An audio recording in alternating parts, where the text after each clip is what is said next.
Good morning. Good afternoon. Good evening. Wherever you are on this ever-evolving planet we're on. And today we had an earthquake in our neighborhood. Yes, we're recording this on the day the earthquake happened, just a few miles from our house. And it shook things up and we juggled. And That's it's right. wonderful. Yes. So welcome to being here. Today's episode, when life throws you lemons, learn to juggle. It could be said for earthquakes as well. I have discovered lots of things. I have lots of projects right now and lots of different, even scheduling for the summer, lots of different projects, things happening. And in my mind, I would prefer I can go from A to Z, complete, get it off my plate, A to Z, get it off my plate. And it's not working that way. It really is a juggling thing where I fully let go of one thing as I'm grabbing onto the next. That's a good,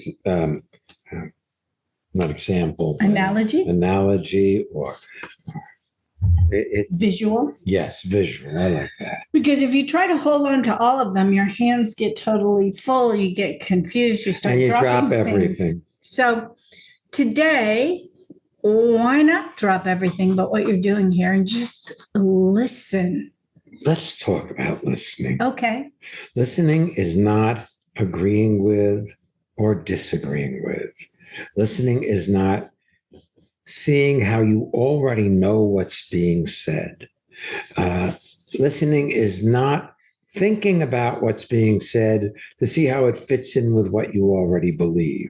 Listening is really about allowing something to come into you without filtering it through what you already know or believe, so that life comes at you newly in that moment.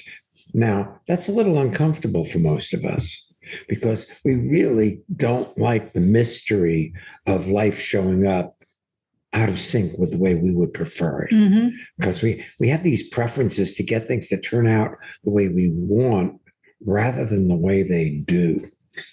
You just described it as how life comes at you. And I realize when I experience life, it shows up in my experience as if it's coming at me, I'm usually like rocked back on my heels. I'm not actually stepping into what's happening. You were raised as a skier. Mm-hmm. When you go down a mountain, you can't lean back. You have to keep leaning forward into where you're going. Right. But you also can't get ahead of your skis because then you do a header. So there's that balance point. As you listen today, it's entirely possible you will find, discover, reseat yourself in that perfect balance point. So it really doesn't matter where you start today. The perfect balance point is where you are. See, if you're off balance, that's where you are. So assuming that there's a balance point other than where you are, you'll never find it if you're already off balance, because you're saying where you are is the wrong starting place. But where you are is the starting place for the rest of your life. Where you are is exactly where you need to be to discover the moment, to experience your life rather than think about your life. See, when Ariel says experience, she's talking about the see, sense, and feel of your life, not the think about. The think about is what we've been trained to do in school. Write your thought processes in the margin. How did you come to this answer? We do that. We have whatever's in front of us and we're writing in the margins for the rest of our lives. Right. And if that's where you're starting from today, perfect place. If that is quiet, perfect. When you step into where you are, as Shai was saying, already centered. When you step into where you are. I like that. Mm-hmm. See, an R is past tense of be? No, it's current. You are here. Right. Yeah. But it's part of being, you see. What do they call that? Declining. I don't know, but maybe one of these people we have as guests are smarter. Yeah, they're smarter and that than we kind are. of- Okay, good. I defer You to know, my you don't have to friends. be very smart to be enlightened. In fact, the smarter you are, the more difficult it gets to find that space of being because you're constantly talking to yourself in a voice that you think is you, which makes it really different or difficult to discover you when you think that voice is you. See, that voice is a voice you listen to and have listened to for most of your life. And you assume that it has attached your name to it, so it's you. But maybe it's not. Maybe you're the one who listens. I want to talk about something obscure for a moment before we call in our first guest. That wasn't obscure enough. Huh? No. Okay. Because you showed me a short, or I don't know if it was a short, but it was a YouTube video recently.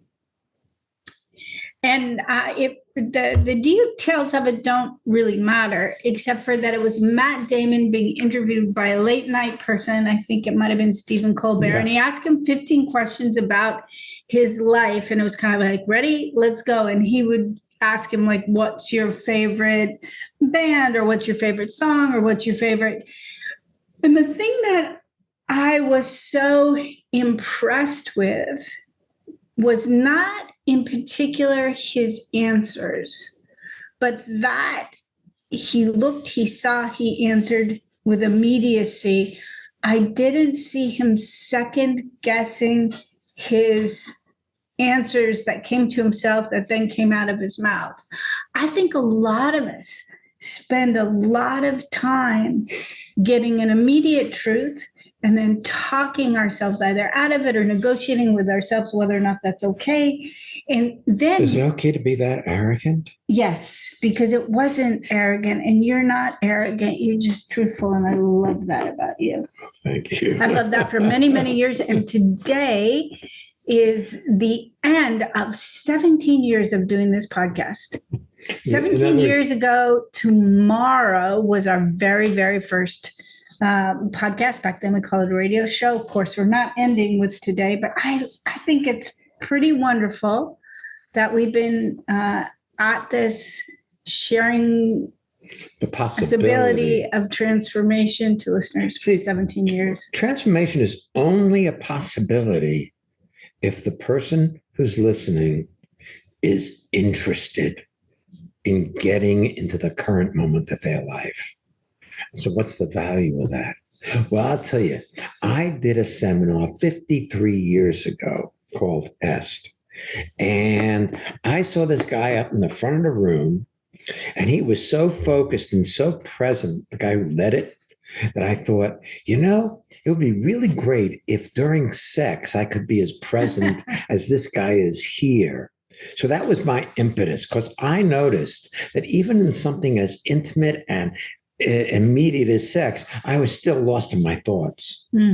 And seeing if what I was doing was the right thing to do, rather than trusting my life that I was doing my life right in the current moment. Well, so whether it's sex, drawing, being with your family, dating, looking for a job, whatever it is that's important to you, you can use that as an excuse to engage in being here right now with our first guest, who is Val. Val, welcome to being here. Tell people where you're zooming in from. Hi, I am zooming in from Parsippany, New Jersey, and it's so great to be here with you guys.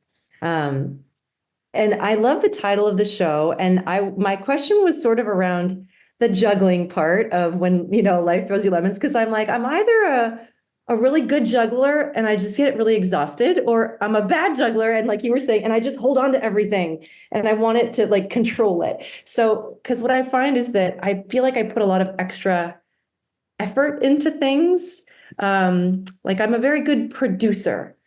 Yeah. And I find myself also just exhausted at times. And I feel like I'm doing too much, like more than I need to do.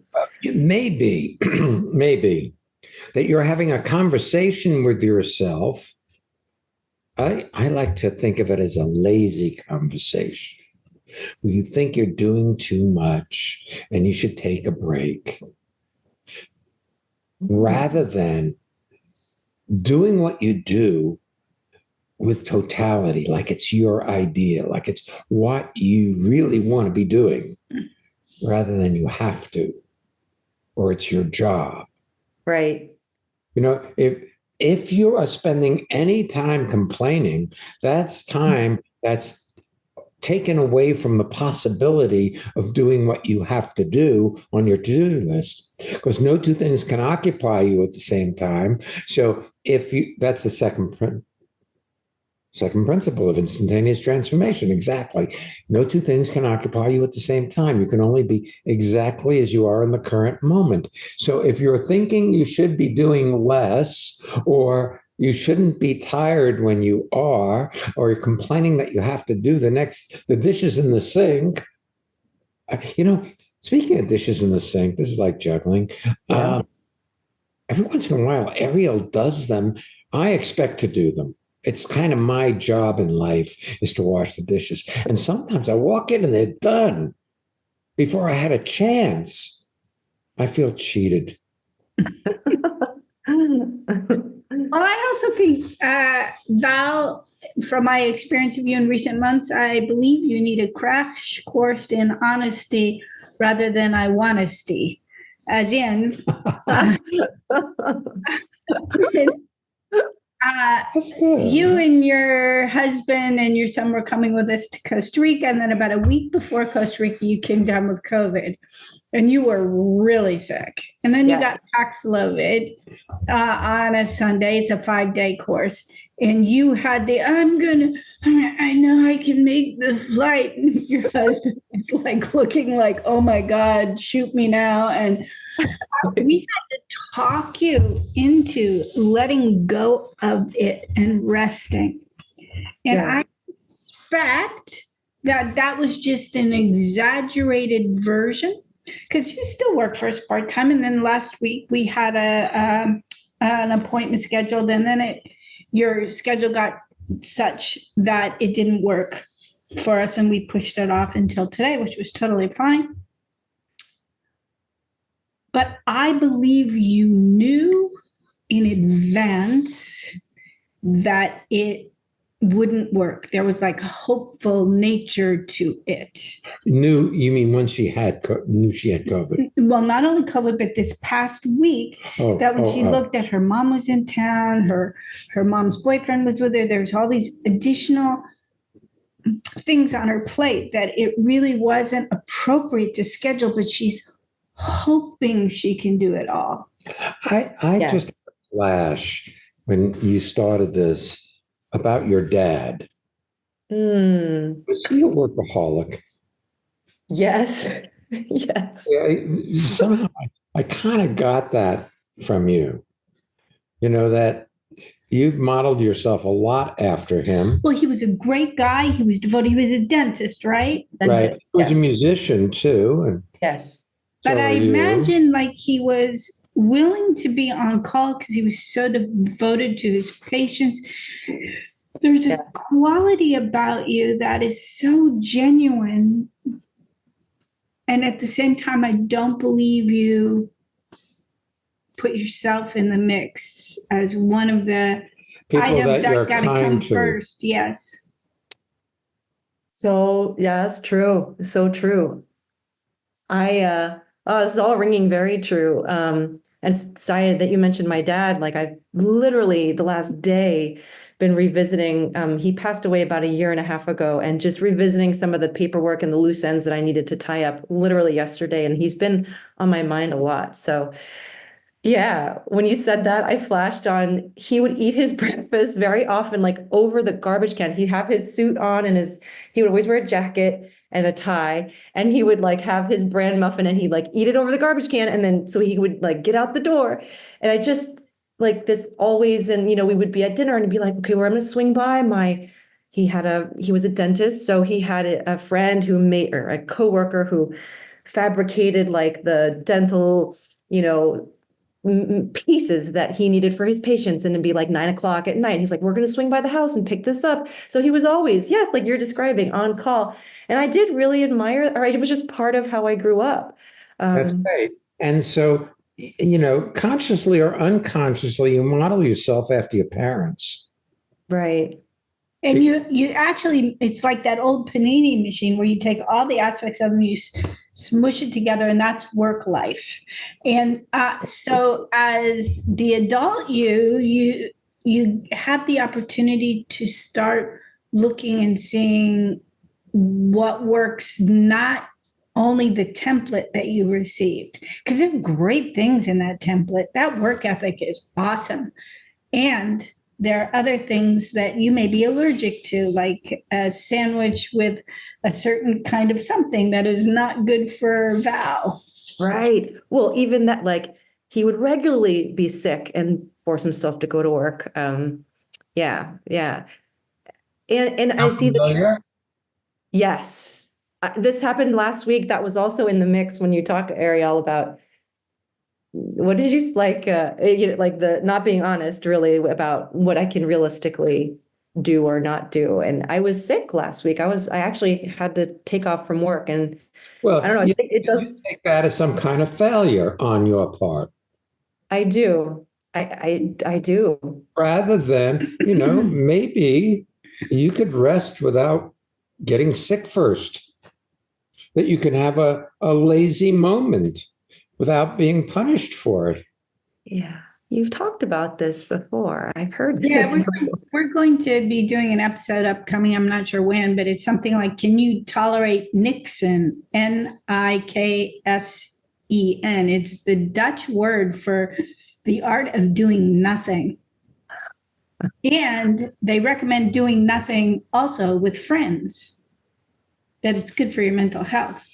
And here's the other thing, it's perfect because we have Magical Relationships Weekend coming up in June. Yeah. You have a secret weapon, Val, that you don't rely on as strongly as you rely on the template from where you come, and that is your husband. And he'll say, no, he really wanted to say, you cannot go to Costa Rica. But knew that it would be received as a top-down censure as opposed to tell yourself the truth, you are too ill. And it was really important that between the three of us, we could say, Val, you're not in your right mind right now. I could hear that. Yeah. I do believe that it is and of course you get to go next year, so that's even better, because you'll be there fully and you won't be ill. But I believe most of us have valued people who are support structures for us, but we often let our prejudices against ourselves speak louder than the support system we've set up around us. So if your husband said, maybe you should take a nap, you're probably like, no, I have this meeting I have to go to. Right. That's so cool. He's like, he regularly, when we've had the discussion, he'll say like, will that meeting be successful without you? It's like, yes, like they don't need me. Yeah. And if not, I can reschedule it. But yeah. Yeah. It's a new possibility. That's cool. And it's much easier than it and make it out to be in my mind, I think. That's why Shia came up, remember back when you used to support us in our Prior to Podcast radio show? Yeah. And we used to go contact us at ask-shink.com. That'd be A like Ariel, S like Shia, K like Kane, -INC like incorporated.com. It was like so complex. We're like, we need something different. And Shai came up with what we actually do, which is transformationmadeeasy.com. Yes. It just gets easier, Val. Right. Well, it gets easier when you're here for what you're doing. But if you're thinking about all the things you have to do, then you're not really there in the doing of what you're doing. So you make mistakes, you read through the paragraph and you don't remember it as you get to the end. You make mistakes in your typing because you're preoccupied rather than drop your thoughts about the future and deal with what's right in front of you. That's so true. And Yeah. you may go off to the future, but bring yourself back to that moment of this moment. Back to making typos. Sometimes when I'm been at the computer for a while, if I find I cannot construct a sentence or I have made a couple typos and I have to keep going back, that's really a clue that I either need to stop for the day, get up and take a break, walk around.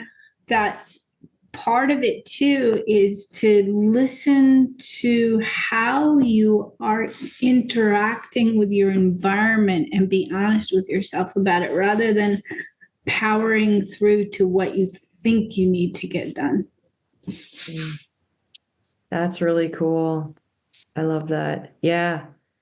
Yeah. And for me, it's lately, I've noticed it's showing up as like annoyance. Like before I get an email, I read it. And sometimes I have this like, oh, why is that person doing that?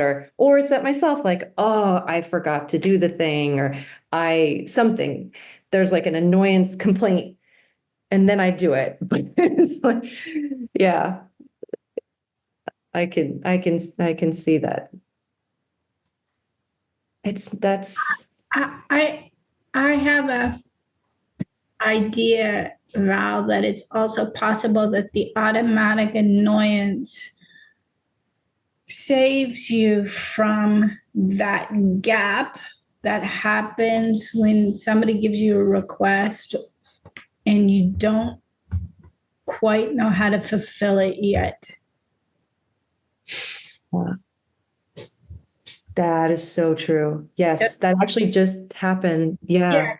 If you get diverted into annoyance, you don't have to look and say, like, for instance, I see your annoyance more as an avoidance of intimacy. could be both. Could be both. But I Yeah, definitely, if you get annoyed, it really kills intimacy. Especially if you get annoyed with Walt. yes, that's so true. Yeah. Yeah.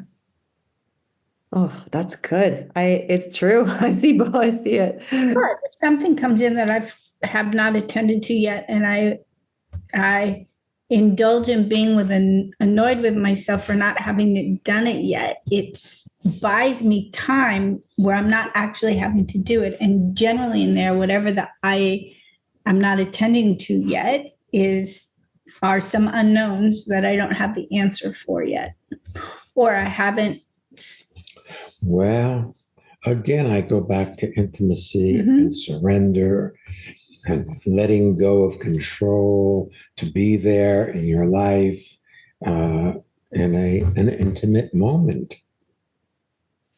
Because that's kind of scary for a control freak like you. Yes.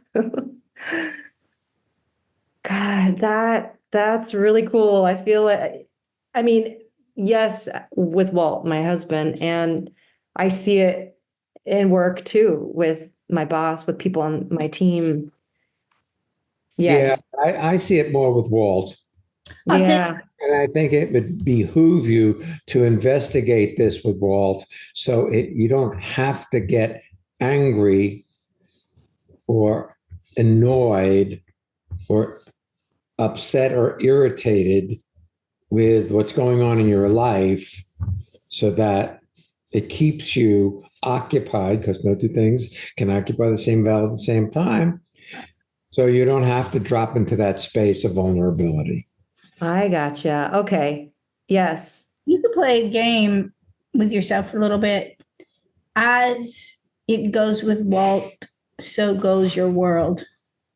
Mm. So if you're listening to him, everything in your world is easy. If you don't want to listen to him, see how it's reflected. Because my experience of him is how deeply he is committed to your well-being and being on your side. Yes. And yeah, which should be a fun game to play and see what comes of it. But it's you got to be careful there, because see, you may not be as committed to being on your side as he is. Okay. But see, I'm not as committed to being on my side as Shia is. So that's, it's really interesting how recently I've really opened up and developed the practice or skill set, or of if ever I'm having an internal debate with myself, rather than figuring it out over here internally, I'll say, hey, I'm talking to myself about whether or not I should do, And then between us, it becomes really obvious. It's like we both shine a light on something. I don't have to go away and figure things out on my own. And you only can figure things out through what you see and what you know. And that's limited. You're talking about listening earlier, and this came and went, and it kind of flew away. But I've developed a similar practice at Pilates. Like I'll go in, my instructor, I've been doing Pilates since probably like the 90s on and off. And so I've had this instructor for some time here. And I go in and she'll say, how are you doing? And then I can just take that as like, how are you? I'm fine. How are you? What's your weekend like? But when she asks me, I look, and I've developed reporting what I see rather than trying to figure out myself what it means. So after last time, I got a bit of a headache, and I really experienced muscle tension between my shoulder blades. She's like, oh, so today she did everything to release that. I didn't have to have the answer. I just had to be willing to look, see, and report. And I think sometimes we look, see, try to figure out what it means, and go away till we think we've come up with a satisfactory answer. That going away is actually being in the midst of an upset. Right. When you figure you have to figure it out on your own, you're in an upset. So even when I'm doing leg movements that I've done for 20, 30 years, I'll be like, suddenly I'm feeling it in this part of my leg. And she'll be like, oh, okay, let's try this. So it's an interesting thing to be able to look, see, and report without having to know what it means. Because the know what it means is usually not complimentary to me. Right. That is so cool. I guarantee you won't be long before your son, how old is he now? He's 3. Where he will not remember a lot of the yummy food you've made him, but he will recall the one time he made I hate that meal. Yeah. And we, as people, don't recall all the times we did everything well. We've registered those things we resisted. Yeah. Because what you resist, you become. But anything you see without judging, look, our attention completes itself in an instant. Oh, that's so cool. Awesome. Thank you, guys. Thank you. Thanks for being with us today. Oh, my pleasure. I feel much lighter. That feels great. Thank you. That's great. Excellent. Yeah.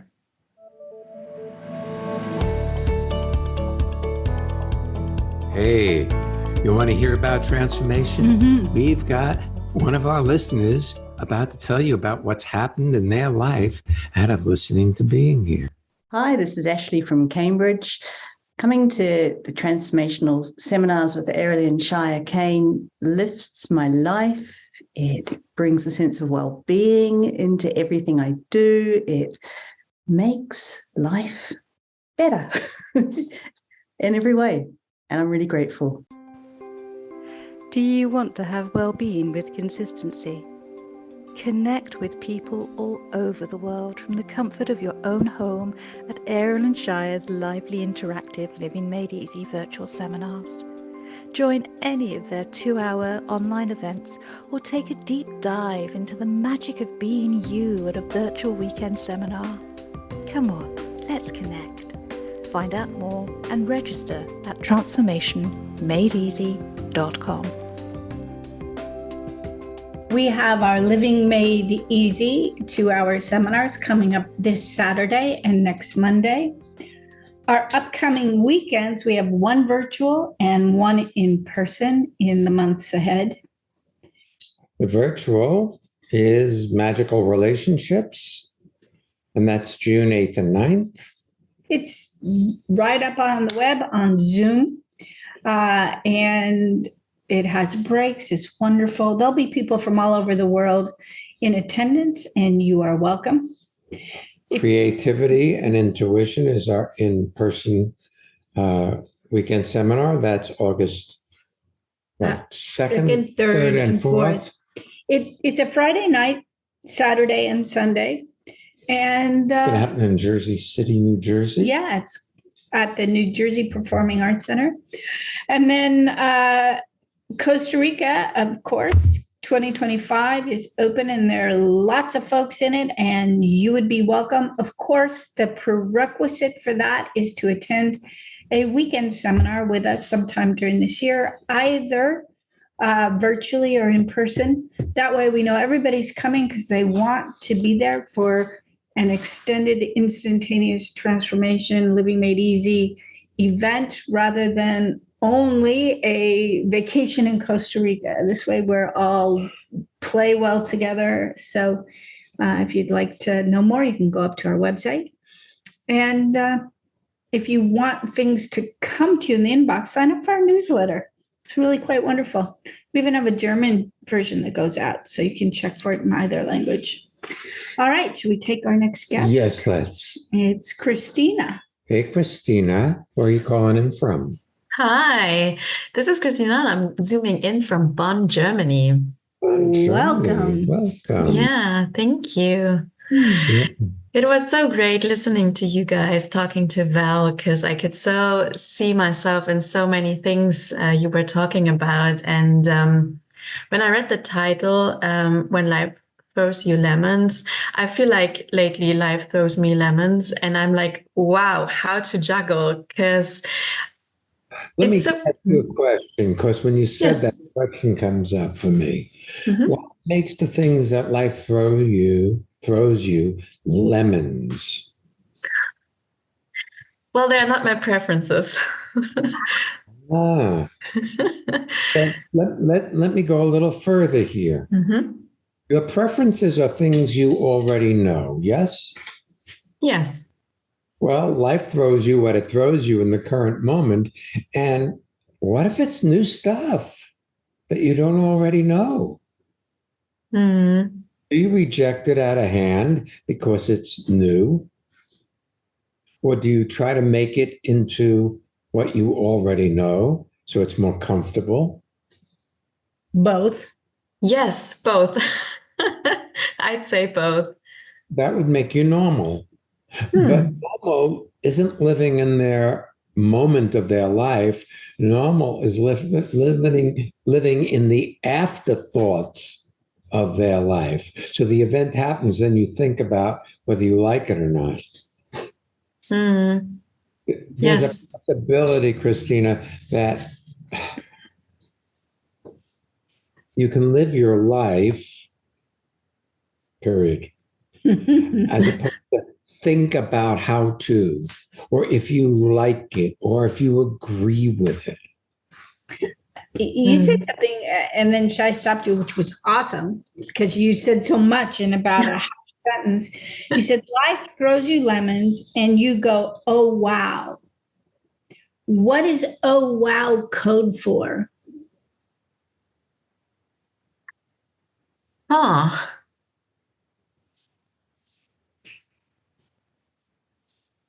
So give us an example of one thing it threw at you, and then okay. Like for instance, I got a ticket for parking incorrectly.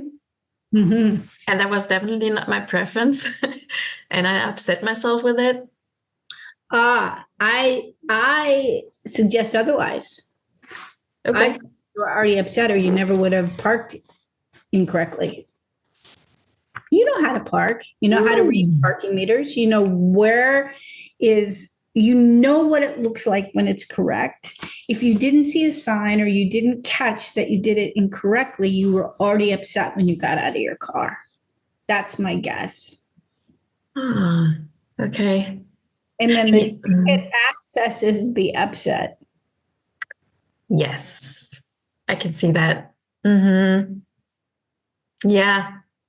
It really took me a while. I got a massage today, a Thai massage, and I had the idea to be relaxed, but she worked me really hard and she found some really sore spots.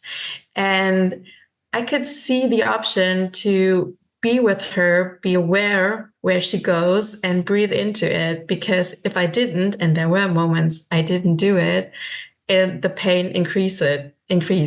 So that was really interesting to see, if I say yes to it or not.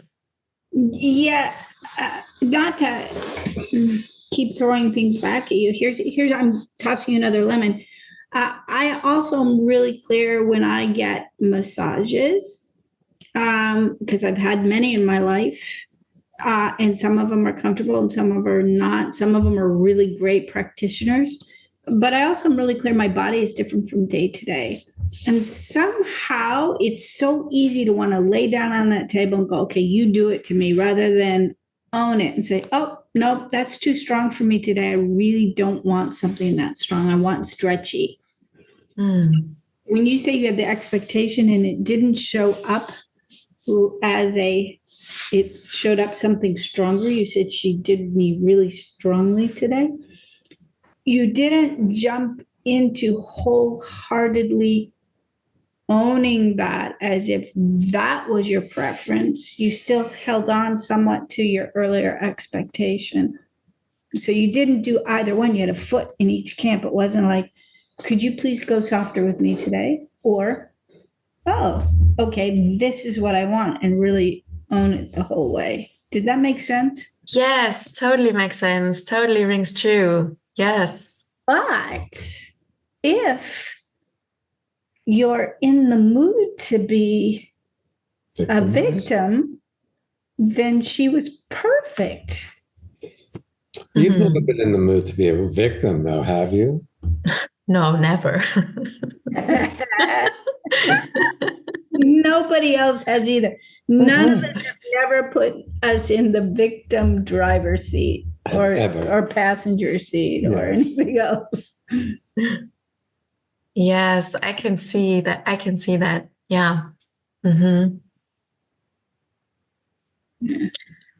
Whew.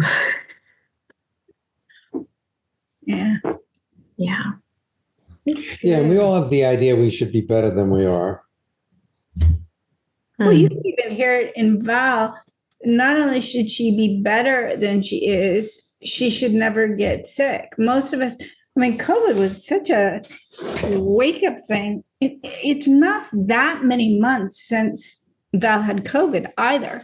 So the idea that she should never be depleted now is a legacy from her idea of how her dad was as a kid. And the reality is sometimes our bodies are just need more rest than other times. So true. Yeah, thanks, guys. Anything else you wanted to ask about? Did we divert you? No. Perfect. Yeah. Hey, thanks for joining us today. Wow, really a treat. Really. Yes. Thank you. Yeah. And I didn't say this earlier, but you look very good. Thank you. Yeah. I mean, it's almost that way. You see the person. And I suspect that our listeners can hear a quality in you that they can nod their head and go, oh yeah, she sounds really good too. Cool. Thank you. Welcome. Thank you. Well, you can subscribe to the podcast. You can share it with your friends. And again, if you want to subscribe to our newsletter, please do that. You can find all our courses and the newsletter link sign up at transformationmadeeasy.com. Next week's episode It's called the Internal Culture War. I should do that. No, I don't know. I don't know. Well, we'll be back next week. So come on back. And don't miss Being being here. here.